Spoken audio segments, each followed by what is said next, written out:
Yes, sir. Okay. So, friends, good morning to you all. And I think it is the last lecture. Although one more lecture will be there, but only that will be the applied aspect of the nano particle and nanomaterial. So maybe I will not get time to elaborate that because I think that you should be free to prepare yourself for your examination. That is more important. That's why I will declare the uh, finish of your syllabus today. So this is the last part. That is the last section of the last unit. That is the unit number 4, and it is a special kind of engineering material. Engineering material का मतलब those material have its capability to be changed, to be used, to be reformed according to our application in engineering. That's why these are known as the engineering material. So for your kind information, actually the superconductors, semiconductors, nanomaterials, and some biomaterials, all these are in the same category. That is the engineering material. But here I am discussing the most relevant and most important class of material that is known as the nanomaterial and their application. So friends, one question is here what I wish to ask from you people कि भाई nano का range 10 to the power minus 9 का है. इसके ऊपर और इसके नीचे दोनों ही जो रेंज है साइज का उस पर ढेर सारे काम हुए हैं. जैसे आप देखो माइक्रो में भी काम हुआ है और एंगस्ट्रॉम में भी काम हुआ है. तो इस नैनो मटेरियल के चक्कर में इतना हाय तौबा क्यों मच गया? क्यों नैनो मटेरियल जब ये 80s डिकेड के बाद 80s 1980s के बाद आया तो इससे ज्यादा इतना ज्यादा क्यों ह्यू एंड क्राई मच गया पूरे विश्व में कि भाई nano material and now at the present time you people are seeing that the nano material everywhere they are have a crowd of crying people that the nano material. Why it is so? Anybody can give the answer for that? बताओ. Sir क्योंकि जब कोई particle bulk में होता है और जब उसको हम नैनो साइज पे ले जाते हैं तो सब प्रॉपर्टीज टोटली डिफरेंट हो जाता है, तो इसलिए क्यों भैया क्यों इसके ऊपर भी ले जाइए, इसको ऊपर भी ले जाइए. 10 to the power minus 9 पे ही क्यों रुक गए? 10 पे चले जाइए, 12 पे चले जाइए, 14 पे चले जाइए. क्यों 10 to the power minus 9 only? Why the nano? क्योंकि इसकी साइज जो है फिजिबल होती है सर इतना करना. और सर ये नैनो मटेरियल्स का जो यूज होता है बेसिकली ये सर जो ये कंप्यूटर्स में यूज होते हैं कहाँ है सर ऐसा क्यों? माइक्रोचिप. अरे भाई क्यों ऐसा? माइक्रोचिप में और नीचे आ जाओ और साइज रिड्यूस कर दो. तो सर फिजिबिलिटी भी देखी जाती है ना. फिजिबल फिजिबिलिटी कहाँ है भाई? एंगस्ट्रॉम पे फिजिबिलिटी नहीं है क्या? इसमें एंगस्ट्रॉम लेवल पे भी डिवाइसेज बन रही हैं और एंगस्ट्रॉम लेवल पे सारे एटम्स हमारे हैं. सर तो नहीं पता सर. और कोई? ये बहुत बेसिक और फंडामेंटल क्वेश्चन है. देखो आप सभी लोगों को एक बहुत अच्छी बात बता दूं कि शिक्षित होने के लिए कभी भी टीचर की जरूरत नहीं होती.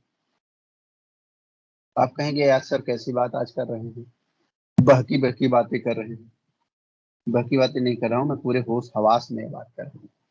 क्यों? क्योंकि अगर आपको फिजिक्स बहुत अच्छे से पढ़ना है, आपको हिस्ट्री बहुत अच्छे से पढ़नी है, आपको इकोनॉमिक्स बहुत अच्छे से पढ़नी है, तो 10 किताबें पढ़िए पूरे मन से और आपको इस पे मास्टरी हो जाएगी. इसीलिए सिविल सर्विसेज में जो ऑप्शनल ऑप्ट करता है बच्चा, इंजीनियरिंग का स्टूडेंट भी हिस्ट्री ऑप्ट करके सफल हो जाता है. तो आखिर शिक्षक का तो कोई रोल ही नहीं रहा और है भी नहीं. Useless people are pretending for the same. तो आप कहेंगे हमारा रोल क्या है? हमारा रोल टीचर का नहीं है, हमारा रोल गुरु का है. हमारा रोल आपको शिक्षा देने का नहीं है, हमारा रोल आपको दीक्षा देने का है। इसीलिए किसी भी विश्वविद्यालय में कभी भी शिक्षांत समारोह नहीं होता है, हमेशा क्या होता है? दीक्षांत समारोह। कभी आप लोग शिक्षांत समारोह सुने हैं क्या? नहीं सुना है ना? तो अगर जो है शिक्षांत समारोह नहीं होता है तो किसी विषय वस्तु की जानकारी के लिए मेरे हिसाब से शिक्षक का रोल नहीं बल्कि व्यक्ति को ट्रांसफॉर्म करने के लिए गुरु की जरूरत होती है। और दीक्षा हमेशा गुरु से ली जाती है, दीक्षा कभी भी शिक्षक से नहीं ली जाती। और गुरु का ये रोल होता है कि आपके अंदर ये चीजें इनकलकेट करे कि आप सोचने के लिए विवश हों कि ये क्या चीज है, और उससे आपके स्वयं में एक ट्रांसफॉर्म आएगा। और वही जो सेल्फ का ट्रांसफॉर्म होगा वही आपको लोगों से डिस्टिंग्विश बनाएगा। That is the role of a Guru.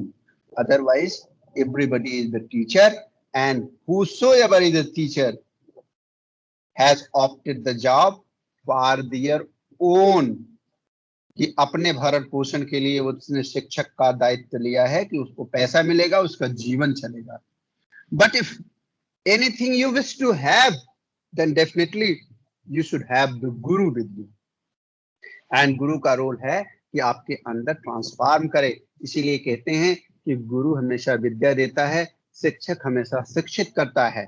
And विद्या वो होती है जिससे व्यक्ति को मुक्ति, मुक्ति means whatever he wish to do that he can do. इसीलिए ये स्लोगन में यूनिवर्सिटी ग्रांट कमीशन के लिखा हो कि या विद्या शाब मुक्त, जिससे आपको आपके किसी भी दिशा में सोचने के बंधन खत्म हो जाएं। That is known as the vidya. तो here I am trying to have your thought why we are taking this range of nano material, why we have such type of material which have its marvelous property other than the material which have the lower size as well as the above size. तो बाएं हाथ में ये देखो एक लिखा हुआ है कि there is a plenty of room at the bottom. This was the statement given by the Feynman, Richard Feynman. ये एक डायरेक्शन थी सोचने के लिए कि ढेर सारी अपॉर्चुनिटी अभी लेफ्ट हैं, उन्हें खोजी जानी जरूरी है। तो यहाँ नैनो मटेरियल के रेंज के बारे में इसलिए ज्यादा हुकाई मची कि पहली बात तो ऊपर देखो ढेर सारे फिगर बनी हुई हैं, ढेर सारे स्ट्रक्चर बने हुए हैं जिसमें आरएनए, डीएनए, ढेर सारे वायरस, मॉलिक्यूल और इन सब का जो रेंज होता है वो नैनो रेंज में होता है। और ये नैनो रेंज कुछ एटम या मॉलिक्यूल को मिला करके बनते हैं जो यूनिवर्स के कॉन्स्टिट्यूएंट में सीधे रोल अदा करते हैं। और अगर ऐसा कोई मटेरियल इस रेंज का है तो ऑब्वियसली उसकी स्पेसिफिक प्रॉपर्टी होगी, अदरवाइज वो यूनिवर्स के फॉर्मेशन में एज सच उसी साइज में इनबिल्ट होना बहुत मुश्किल है। इसलिए इस क्लास ऑफ मटेरियल की स्पेसिफिक कैरेक्टरिस्टिक होती है, स्पेसिफिक प्रॉपर्टी होती है, और ये जहां जिसके साथ मिलते हैं उनकी प्रॉपर्टी भी बदल देते हैं। That's why it is essentially required to have the basic understanding for the nanomaterial and their application, especially for the engineering, especially for engineers. And it's not easy to have the much discussion regarding to the engineering material, especially in class of nanomaterial in 1 or 2 lecture. Only I'm just as a torch bearer to show you that the things are lying there. Please go and try to have the exploration for those material for the better exploitation in for the better being in the engineering as well as in the technology. So what are the nanotech? Let us see here. So nanotechnology is the art and science of manipulating atom and molecule to create a new system of material and devices. ये इसकी definition थी। पहली बात, art and science both, Science refers how systematically we are doing the things, and art how beautifully we are doing things. And if beautifully we are arranging the things in the regular fashion in a disciplined way, then that is the manipulation of the atoms which are able to give a special class of material that is known as the nanomaterial. And definitely they are very much useful in the devices. As far nano measurement is concerned, that is related to the size, and nano manipulation, the building from bottom to top. Actually, there are two types of situation how we can create the nano material. क्योंकि nano material की जो size है atom से बड़ी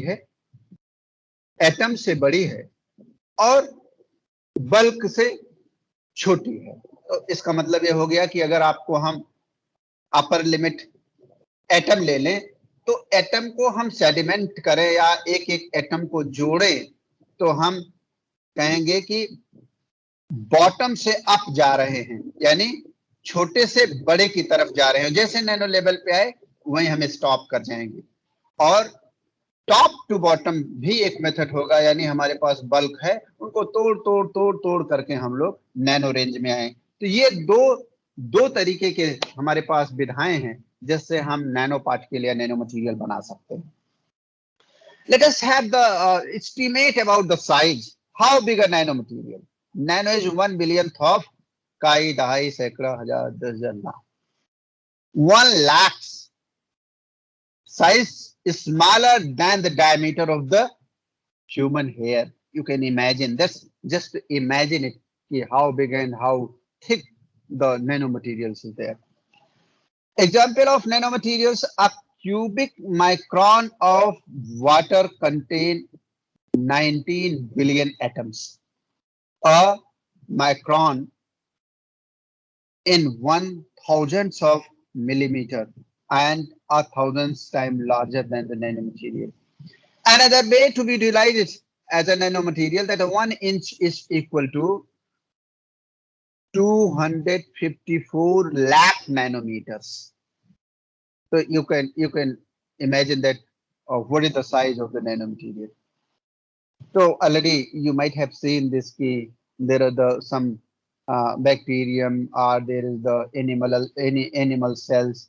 There is the colloidal gold, and there is the fluorescent protein, and there the small dry molecule and the atom. तो ये कैसे बढ़ते हुए साइज में आप देख रहे हैं, and you are seeing that the colloidal gold is in the range of nanomaterial. Below to that you may have the bacterium and the element cell. तो ये जो हमारा अच्छा ये कैसे इंपॉर्टेंट हो गया यहाँ पर, अब आप देखो चूंकि इसकी साइज छोटी है इसलिए इस छोटी साइज का जो पार्ट है वो एनिमल सेल में जा सकता है, इंटर कर सकता है, क्योंकि अगर साइज बड़ी होगी किसी मॉलिक्यूल की तो अंदर नहीं जा सकता। अभी कोरोना वैक्सीन जो बन रही थी उसमें भी आपने देखा होगा कि उसके डोर, उसका जो क्राउन है उस क्राउन की तरफ से एक कहीं कोई जगह होगी जिस जगह से एंट्री करने वाला कोई एजेंट होगा और उसकी साइज हमेशा ऐसा होगा कि उस कोरोना वायरस की साइज से छोटा होगा, तभी वो अंदर जा करके उसके जो ऐसे डीएनए जो उसको स्प्लिट करके उसको एवलांच मल्टीप्लिकेशन से बढ़ा रहे हैं उनकी ग्रोथ को रोकने का काम करेगा। ये काम ऐसे ही पार्टिकल कर सकते हैं which has ability to enter in that, as well as to neutralize that, as well as they have their size to have their compatibility to enter and to do all these things. So for that, it's very important. That's why there is a very hue and cry in entire world that why the people are mad towards the nanomaterial, nanoparticle, nano size, nano vaccine, nano medicine, nano, all these things related to the nano paint, nanotechnology, whatever the things are there. The science dealing with the material of the nano world is an extension of existing science into the nanoscale, or a recasting of existing science using a newer, more modern terms. nanoscience is based on the fact that the properties of the material change with the function of physical dimensions of the material. The properties of the materials are different at the nano level due to two main reasons. Number one, that it increased the surface area and quantum mechanical effect. Quantum mechanical effect means that the quantum effect as well as the surface area. These two are the very important factor related to the nanomaterial, which makes it entirely different from the other materials.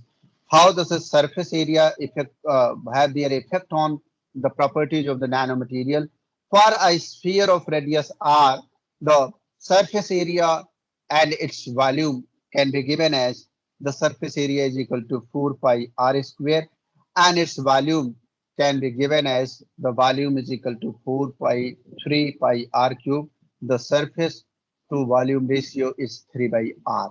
Means that कि if we are changing, अगर हम इसके surface और volume को हम देखो change कर रहे हैं तो r का रोल इसमें बहुत ज्यादा है. Thus we find that when the given volume is divided into the smaller parts, obviously the surface area will be increased. And if surface area will be increased, then obviously there is so many chance of the exposure to the external world is there. For example, if in a reaction, if we have the surface area more, then the more chance of reactivity will be there. Or if certain optical properties has to be held, then there is a much chance for that. So it means that the external exposure may be affected by the more surface area related to this nanomaterial. And what is the quantum confinement? Let us see here. At a reduced dimension, they are said to be the either a quantum well, a quantum dot, or quantum wire. Actually quantum confinement का मतलब हो गया कि आप उसकी size को इतना confine करिए, जैसे मान लीजिए आपके पास जो है कोई नैनो मटेरियल आप बनाना चाह रहे हैं, तो बेसिकली जब भी मटेरियल की बात आती है तो हम कहते हैं कि ये 3 डायमेंशनल है. 3 डायमेंशनल में ऊंचाई भी होगी, लंबाई भी होगी और उसकी गहराई भी होगी. ये ऊंचाई, गहराई और लंबाई ये जब तक हमारे कंपैरेबल नहीं होगी, यानी हम जिसको रियलाइज ना कर पाए, अगर नहीं होगी तो हम उसको बहुत ज्यादा उपयोग ऐसे नहीं कर पाते हैं. इसलिए हम ऐसा मटेरियल ले रहे हैं कि जिस मटेरियल मान लीजिए हम 3 डायमेंशनल मटेरियल लिए और वो बल्क साइज में है, वो नैनो रेंज में नहीं है, हम एक डायमेंशन को रिड्यूस करके बिल्कुल से कम कर दिए, तो ऑब्वियस सी बात है कि उसमें क्या बचेगा, लंबाई और चौड़ाई. गहराई उसकी हमने खत्म कर दिया. खत्म क्या कर दिया, उसे नैनो रेंज में ला दिया. तो इसका मतलब हो गया कि उसकी एक डायमेंशन हम नैनो रेंज में कन्फाइंड कर दिए. तो इस तरीके से हमारे पास ये नैनो फिल्म बन गई, एक ऐसी फिल्म जिसकी थिकनेस नैनो के बराबर है. अब हम दूसरा पार्ट लेते हैं कि हम अब उसकी चौड़ाई को भी रिड्यूस कर रहे हैं, कन्फाइन कर रहे हैं नैनो रेंज में. Then a wire will be there. There will be a wire only. Yani one dimensional part will be the more than the nano, and other rest too has been confined to the nano range. तो इसे हम कहेंगे nano wire. And if we are reducing the third dimension also, and we are reducing it to the nano range, then all 3 dimensions will be in the nano range, and such type of nano material or nanoparticle are known as the quantum dot. Quantum dot, a material having all the dimension in the nano range. तो इसीलिए ये चीजें यहाँ पर बताई गई हैं कि एक क्वांटम बेल, एक quantum dot and quantum wire. तो अब the physics of at these dimensions is entirely different. Actually, when the size of a grain is reduced to the nano level, then overlapping of the wave function and the quantum confinement. What happened actually?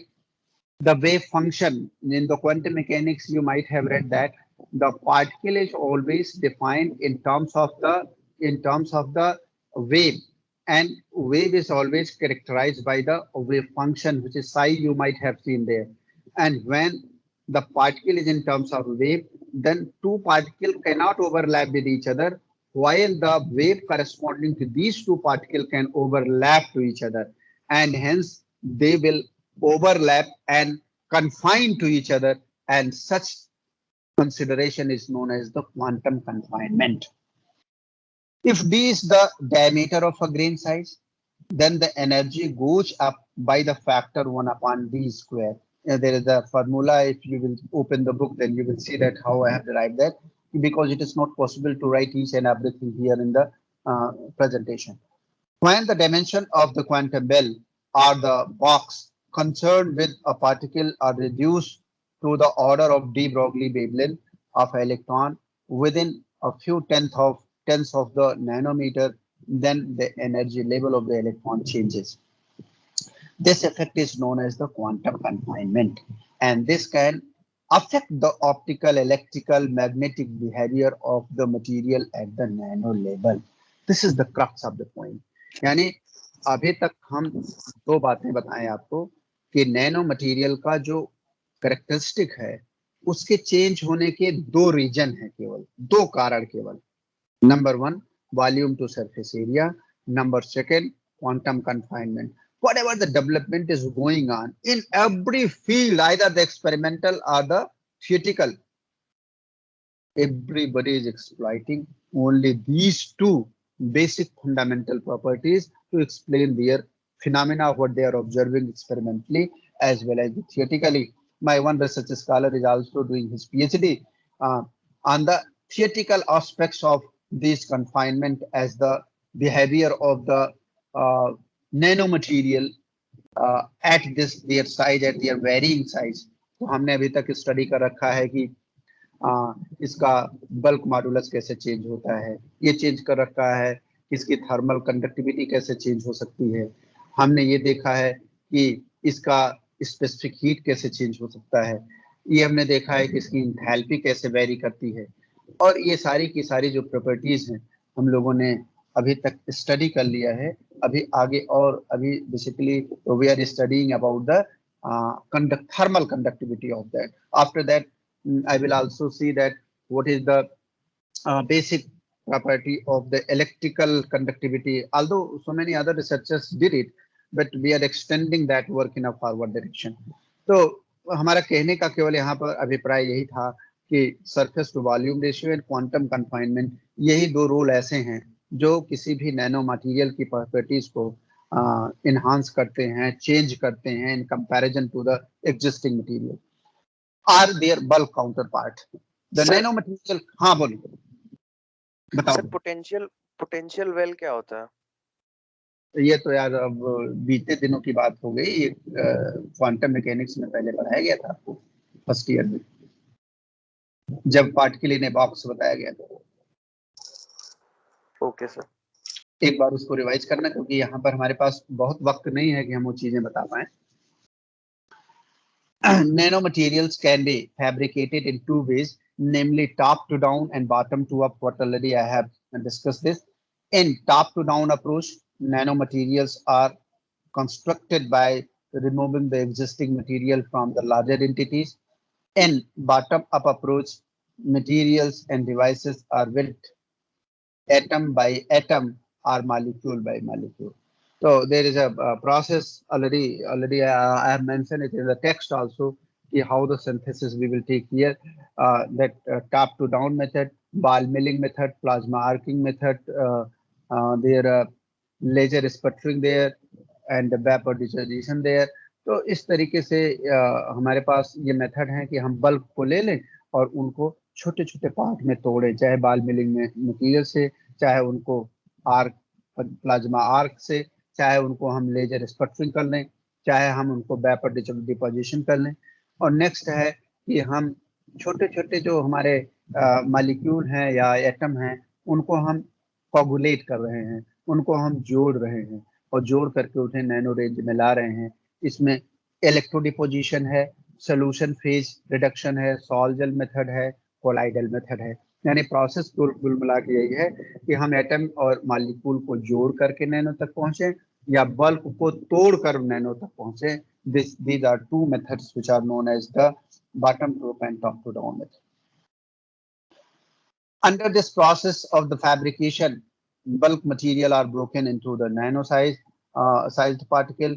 In this approach, there is no control over the size and the morphology of the particle. जैसे हम किसी को जब तोड़ते हैं, तोड़ के बनाते हैं, तो उसमें थोड़ी सी दिक्कत होती है कि हम उनकी मार्फोलॉजी यानी उनका सरफेस कैसे होगा, इसके बारे में बहुत कंट्रोल नहीं रख पाते हैं, उनकी साइज पे भी बहुत कंट्रोल नहीं रख पाते हैं।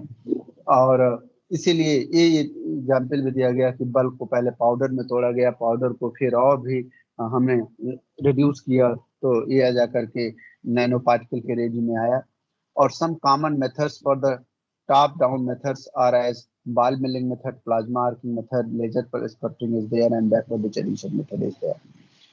दूसरा मेथड है जिसमें हमें कंट्रोल थोड़ा सा अच्छा बेहतर माना जाता है कि एटम टू एटम जब उसमें ऐड होंगे तो हम रेजेंट और उनको मिलाने की प्रोसेस में ऐसे रेजेंट डालेंगे कि इतने ही एटम उसमें मिल सकते हैं, या एटम को हम या मॉलिक्यूल को कंट्रोल भी कर सकते हैं उनके कंसंट्रेशन से, उनके और जो केमिकल मेथड्स हैं उनके आधार पर, या उनके पॉलीमेरिक मेथड हैं उसके आधार पर।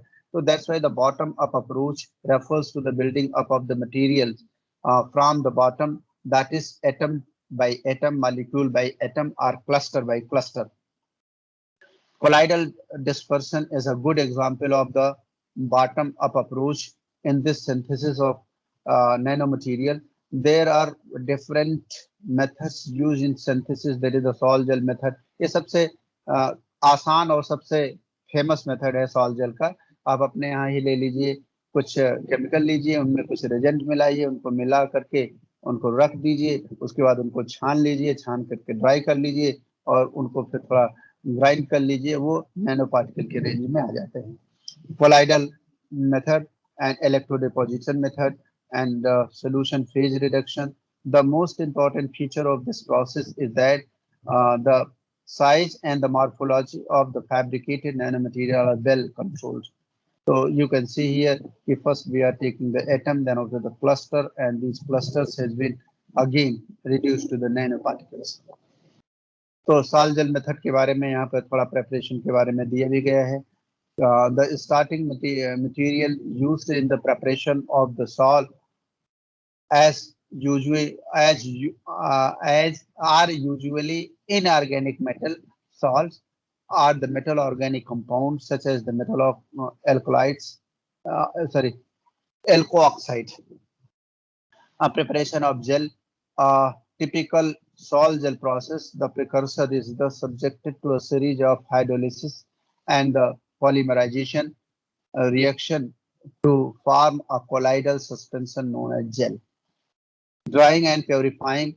In this system, the heat from treatment is given to the gel emulsion to dry it up to the level necessary for the further processing. Product formation, different techniques. We can fabricate the particle or the film of the desired shape and size. So this is the flow chart how we can prepare the nanoparticle using the sol gel method. Solution, metal alkoxide, and then after we have here hydrolysis and the condensation, and here we have the salt solution, till then gelation, and obviously we have the polymeric gel, and on other side hydrolysis is there, and the salt suspension particle is there, and particulate gel is here, and dried gel, and frying them, and nanoparticle we are getting. Actually, this is the experimental method, and more chemistry is involved rather than the physics is here. And if anybody will start this, then they will have the idea how to do it. मैंने शुरू में ही आपको बता दिया था कि chemistry भी अगर वहाँ पढ़नी पड़ेगी तो उसके लिए आप 2-4 किताबें पढ़ेंगे, आपको ये सारी आइडिया पता चल जाएगी, and you will be able to fabricate the nanoparticle. हमारा क्या रोल है? हमारा रोल ये था कि हम आपको टार्च दिखा दिए, हाथ पकड़ के बता दीजिए कि वहां जाओगे ऐसा करोगे तो ऐसा मिल जाएगा. And rest of the transformation of your habits as well as your idea as well as your own desire and your zeal, you have to inculcate in yourself by yours own. The quantum size effect on the metal or the semiconductor nanoparticle. Quantum effects dominate at the nano level, which affects the optical, electrical, and magnetic behavior of the nanomaterial. Size quantization effect and the electronic state transition from bulk to atomic level are shown here. कि कैसे इनके बीच में energy का change आता है. You can see here that if we are seeing here the bulk metal, then you will see that the conduction and valence band are overlapped there, and we will come to the semiconductor material. Then there is a small gap that is of near about 1 electron volt gap is there, and then after we will have the nanoparticle. Then that gap has been increased, that the forbidden gap is more in comparison to here, and we will reduce it to the cluster region. That is the more less dimension, then that is the cluster region that have the more band gap. तो आप इसमें एक चीज बहुत अच्छे से देख रहे हैं कि अगर नैनो के बाद हम जा रहे हैं तो नैनो के बाद का इनकी जो सेपरेशन है वो इतनी ज्यादा है कि इनका हम सेमीकंडक्टर की तरह से इस्तेमाल ही नहीं कर सकते हैं.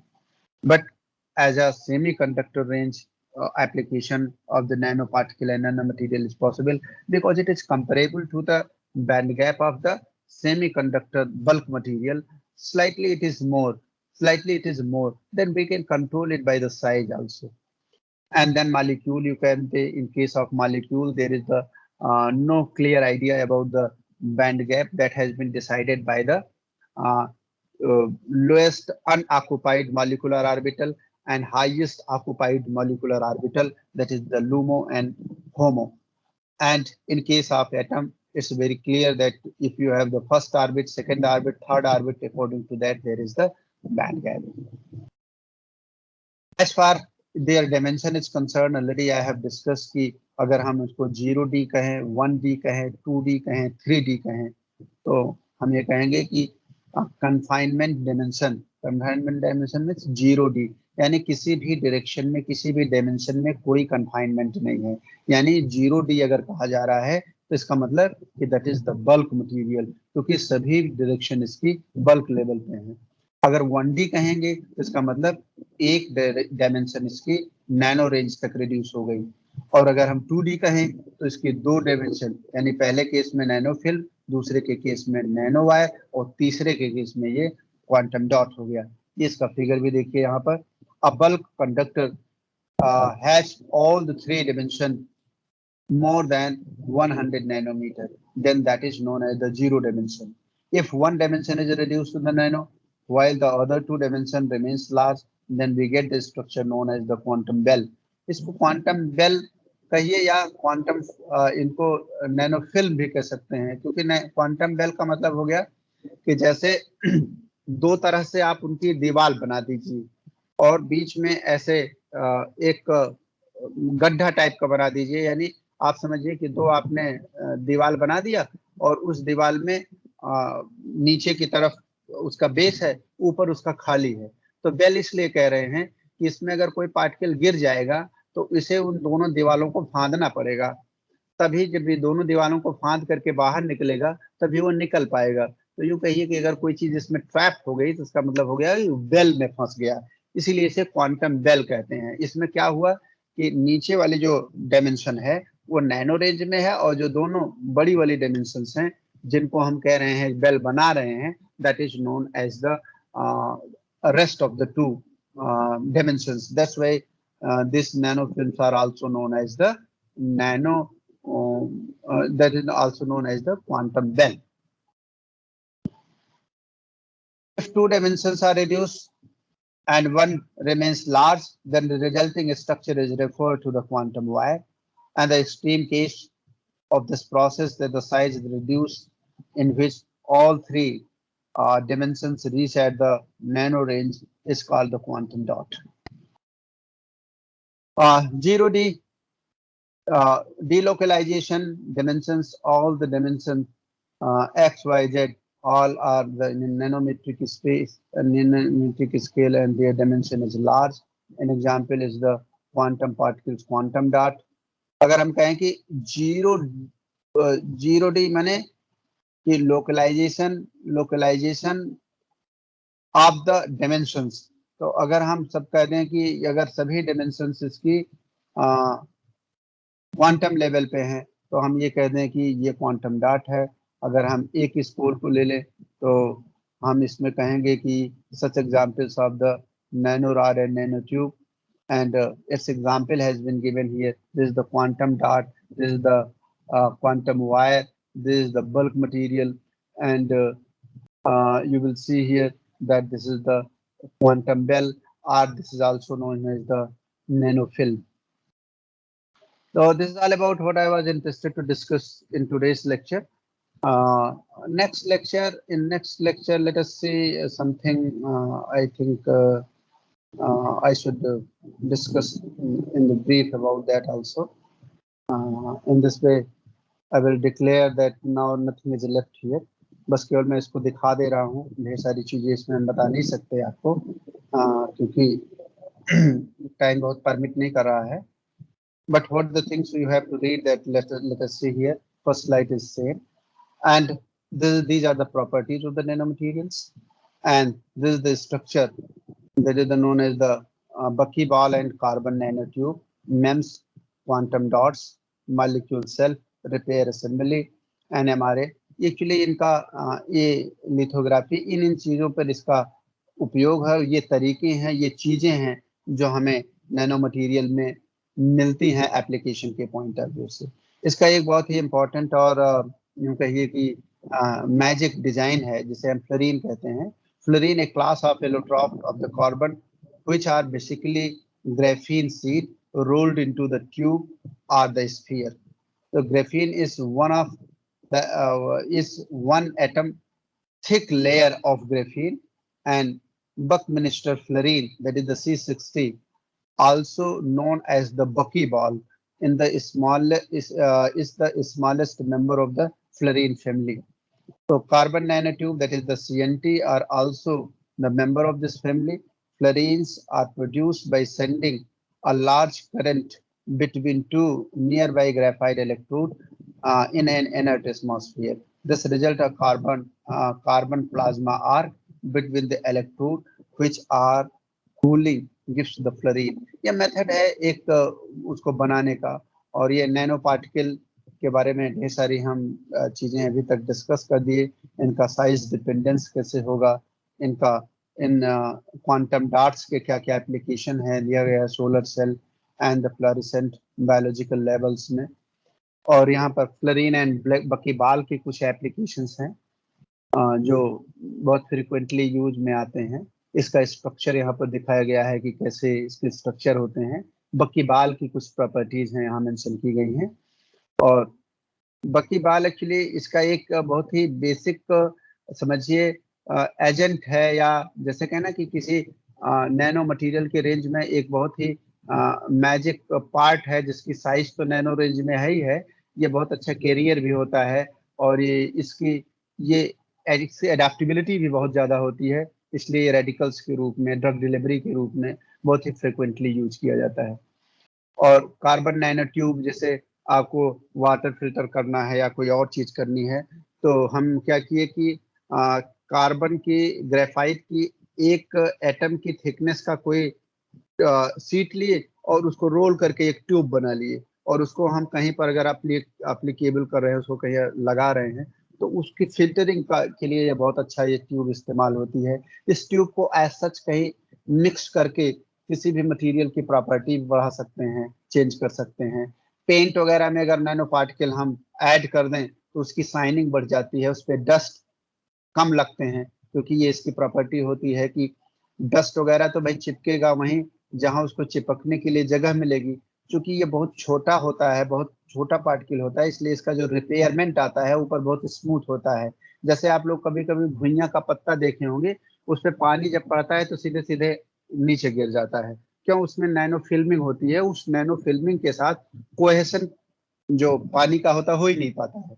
ऐसे ही अगर आप कोई कपड़ा ऐसा पहने हुए हैं जिस पर नैनो का इमल्सन लगा हुआ है, तो ना उस पर डस्ट रुकेगी, ना उस पर किसी भी तरीके का पानी रुकेगा, यानी वो भीगेगा भी नहीं. तो इसका बहुत बढ़िया सा, हालांकि मेरे पास टाइम नहीं है, और रामायण में बहुत अच्छा सा जिक्र आता है कि अनसुईया ने सीता जी को कुछ ऐसे वस्त्र आभूषण दिए थे कि जिनकी कभी कांति धूमिल नहीं होगी और उनमें कभी भी वर्षा और डस्ट का असर नहीं पड़ेगा। वो हमें लगता है इसी नैनो पार्टिकल के ही लेप के द्वारा बनाया रहा होगा। अब आई डोंट नो कि what was the technology at that time. The structure of the nano tube influences the properties including the electrical, thermal, conductivity, density, and the lattice structure. Both diameters of diameter and type of nanotube are important. The wider the diameter, the more it's behave like the graphite. The narrower the diameter of the nanotube, the more its intrinsic properties depend upon the specific properties. तो इसके कुछ structure भी दिए गए हैं कि arm chair structure कैसे होता है, इनका चिराल स्ट्रक्चर कैसे होता है, और इनके एप्लीकेशन की तो कोई बात ही नहीं है। डीएनए से लेकर के रॉकेट तक में इनके एप्लीकेशन का कोई सानी नहीं है आज भी। And still people are trying to have their excellence in these fields. There's a material science में powder coating, carbon nanomaterial and the nano fabrics जैसा हम अभी बता रहे थे।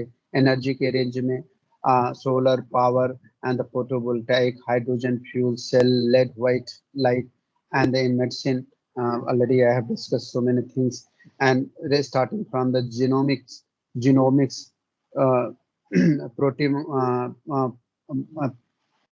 proteomics lab on the chip, and the